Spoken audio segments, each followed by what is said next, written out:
Bismillahirrahmanirrahim. Assalamualaikum warahmatullahi wabarakatuh. Bismillah walhamdulillah wassalatu wassalamu ala rasulillah wa ala alihi wa ashabihi wa man walah, amma ba'd. Ada pertanyaan, apakah benar kemudian penulisan hadis di zaman Nabi Muhammad sallallahu alaihi wasallam dilarang oleh baginda Nabi besar Muhammad sallallahu alaihi wasallam? Kita akan menjawab pertanyaan ini dan akan merinci jawaban dari masing-masing jawaban. Yang pertama, memang ada teks hadis larangan dari Nabi Muhammad SAW yang melarang untuk menulis hadis. Bunyi hadisnya adalah La taktubu anni syai'an ghairal Qur'an faman kataba anni syai'an ghairal Qur'an falyamhuhu. Al-hadits atau kama qala Rasulullah sallallahu alaihi wasallam. Janganlah kalian menulis dariku selain Al-Qur'an. Barang siapa yang menulis dariku selain Al-Qur'an, maka hendaklah dia menghapusnya. Maka sekilas ketika kita melihat teks hadis ini, ada larangan dari baginda Nabi Muhammad SAW untuk melarang untuk menulis hadis beliau, dan beliau hanya mengizinkan penulisan itu untuk Al-Quran saja. Jadi ini adalah teks hadis yang kemudian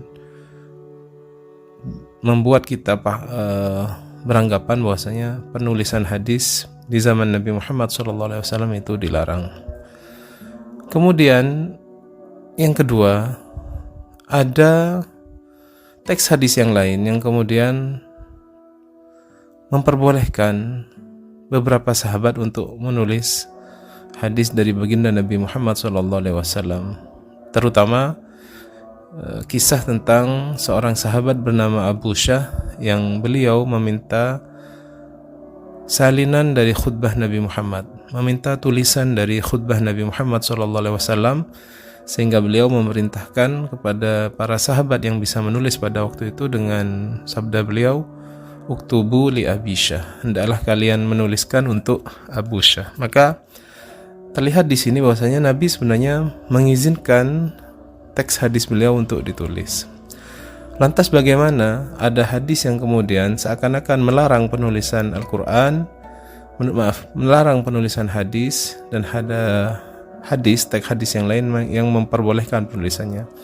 Maka dari dua pendapat ini kita bisa mengkompromikannya, yaitu memang benar Nabi Muhammad SAW melarang penulisan hadis di zaman beliau ketika sahabat pada waktu itu masih kemudian belum terbiasa dengan bahasa Al-Quran.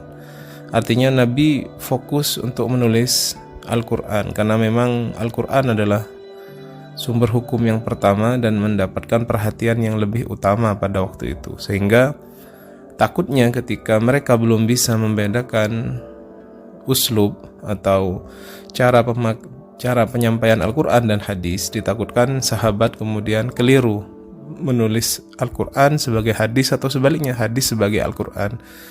Nah, ketika hal tersebut kemudian sudah dianggap tidak ditakutkan lagi, para sahabat sudah paham dengan gaya bahasa Al-Quran, maka penulisan hadis ini kemudian beliau perbolehkan.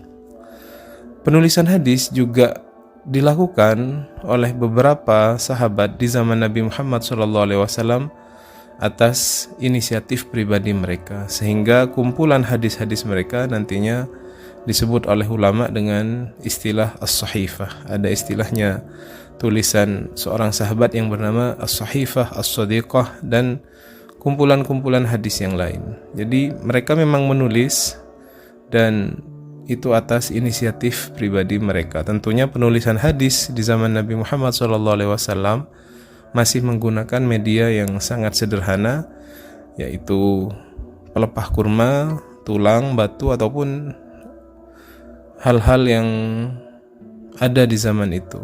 Karena memang kertas seperti di zaman kita ini belum ada di waktu itu.